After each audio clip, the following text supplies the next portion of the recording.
మన బాడీలోని నరాలు అంటే బ్రెయిన్ నుంచి వెన్నుపూస నుంచి బయటికి వచ్చిన తర్వాత చేతుల్లో కాళ్ళలో ఉండే నర్వ్స్ని వీటిని పెరిఫెరల్ నర్వ్స్ అంటాం అనమాట. వీటిలో డిసీజ్ లాగా జబ్బులాగా కానీ పనితీరులో తేడా వచ్చినప్పుడు దీన్ని మనం న్యూరోపతి అంటాం అనమాట.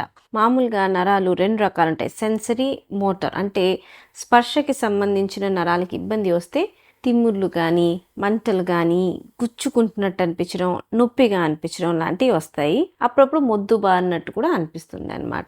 కొన్నిసార్లు మోటార్ నర్వ్స్ కదలికలకి సంబంధించిన నరాలకు వచ్చినప్పుడు గ్రిప్ తగ్గిపోవడం, చేతుల్లోంచి జారిపోవడం, చెప్పులు గ్రిప్ చేయలేకపోవడం, నడకలో ఇబ్బంది, ఇట్లా కదలికల్లో తేడా వస్తాయన్నమాట.